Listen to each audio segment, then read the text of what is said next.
I'm just going to cut to the chase. Sixers fans need to relax and cut it out. They need to just relax. Stop. Just stop. It's only a game. Why you have to be mad? This whole notion that the Sixers are the best team in the NBA and they're better than everybody else is just ridiculous. And by asking me to have faith in this team this year, you're literally asking me to be insane. You're asking me to be insane by putting faith in this team again. Are you crazy? Are you out of your mind? The idea that you could do the same thing every year for 6 years and still have faith in the team that they could do something else is ridiculous. You haven't been able to get past the second round since early 2000s. 2002, I'm pretty sure. Tyrese Maxey dropped 50 points yesterday, if people don't know.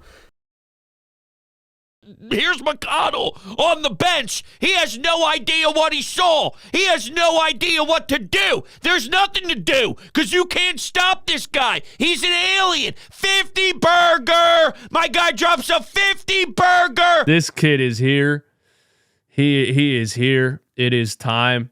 He is not just an all-star. Tyrese Maxey is a flat-out NBA superstar. You know how long it's been since the 76ers had a guard that could drop 50?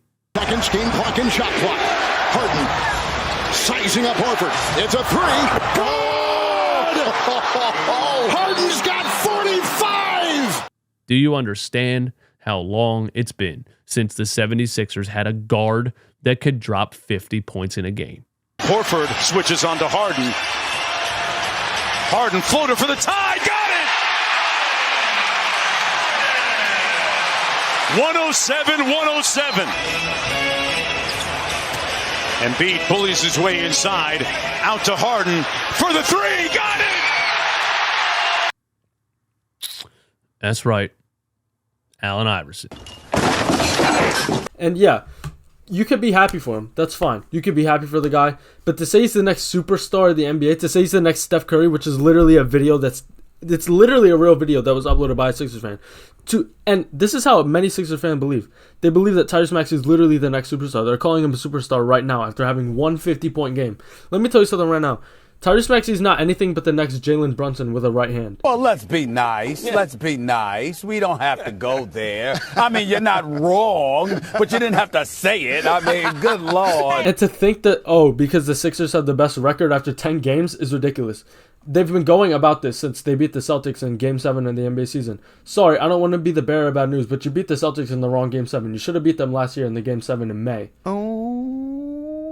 I don't know if that's breaking news to anybody, but Joel Embiid has never been good in the playoffs. Ever. He never has been. Yeah, breaking news, the Sixers are a good regular season team.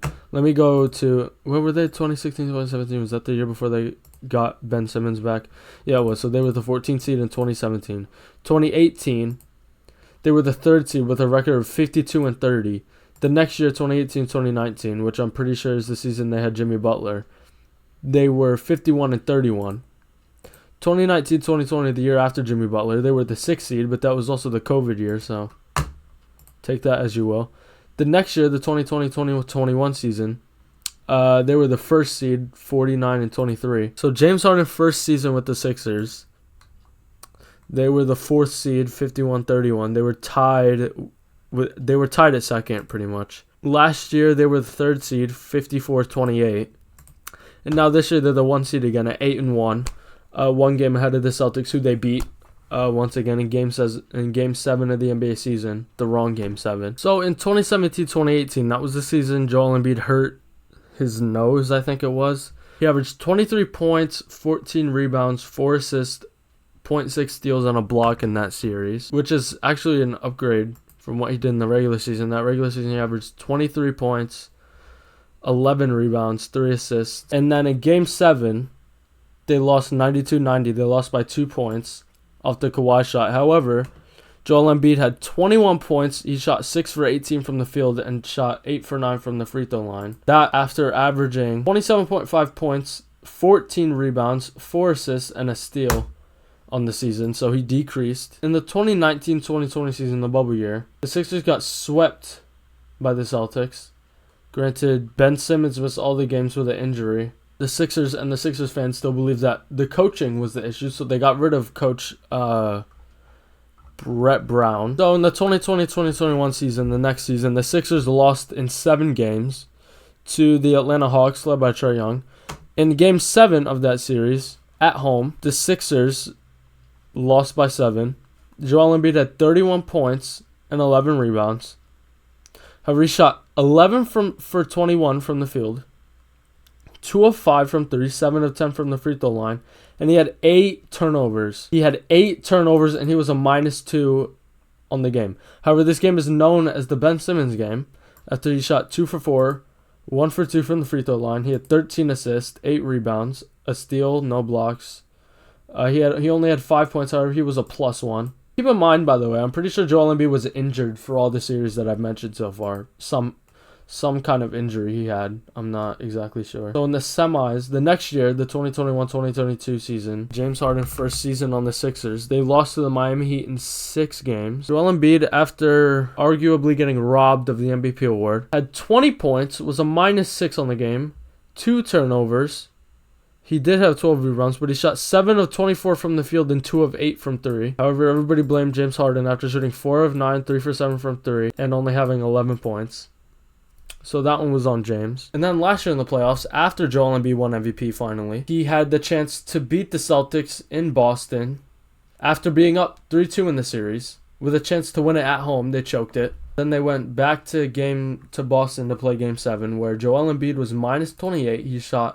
He had 15 points, 4 turnovers, shooting 5 for 18 from the field and 0 for 4 from 3, allowing Jason Tatum, on the other hand, to get 51 points. However, Embiid was injured, and it was James Harden's fault because James Harden shot 3 for 11 from the field. He had 1 for 5 from 3, and then had 9 points total on -30.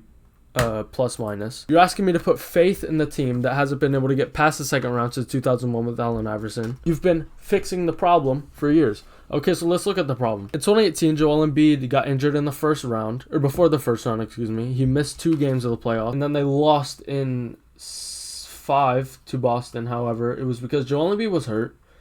Brett Brown was a terrible coach, and Ben Simmons was awful in the Celtics series. Okay, we'll give you that. 2019, when they lost to the Raptors, Kawhi was lucky. Brett Brown was a bad coach, and Joel Embiid was injured. Okay. In 2020, COVID hit. So that was the reason you lost. COVID bubble. Embiid was out of shape. Ben Simmons was injured. He didn't play a single game against the Celtics. And again, the coach was bad. The only thing that stayed constant in all these series was the coach. So you get rid of the coach, you bring in Doc Rivers, who has a championship, and then 2021, you should be good, right? No, because Ben Simmons again, your new coach now, Doc Rivers is the problem, and Embiid was hurt. Keep in mind, in all of these series, Embiid is getting worse and worse in elimination games. His stats are going down. I just read them off. So you get rid of Ben Simmons, you bring in James Harden. I said it as soon as James Harden got traded to the Sixers. You're trading Ben Simmons, a guy who chokes in the playoffs, for James Harden, who has been known for choking in the playoffs. And you're pairing him up with a guy who also chokes in the playoffs in Joel Embiid. Either he chokes or he gets injured, or it's both. 2022, the reason you lost is because James Harden choked it in game 6. Doc Rivers was a terrible coach, and Joel Embiid was hurt. So now James Harden is the problem. But you didn't think that when he got there. You thought he was going to be the saving grace. 2023, last year, James Harden played terrible in Game 7, so it's his fault. Forgetting that he dropped 50 points twice. Not 50 points twice. I think he dropped 50 points in Game 1 it was, and then he hit a game winner in Game 5. So that was the issue. So now you trade James Harden, you get him for a few role players off the bench. And now, all of a sudden, after a whole offseason of saying, I'm done with this team, I don't know what to do with this team, we keep losing in the second round. Now you have Tyrese Maxey. Now it's like, oh, well, now it's our year. It's been your year every year since 2018, and you still couldn't get it done. The definition of insanity is doing the same thing over and over and over again, expecting a different outcome. Joel Embiid is hurt, and every single season, Joel Embiid has been getting worse in elimination games. However, he can't be the problem because he's the MVP. I've been saying for months now, trade Joel Embiid while his trade value is high, build around Tyrese Maxey. But no, it can't be Joel Embiid because he's the MVP. Oh, and can we please stop comparing Tyrese Maxey to Steph Curry after one 50-point game? It's insane. Can we please stop doing that?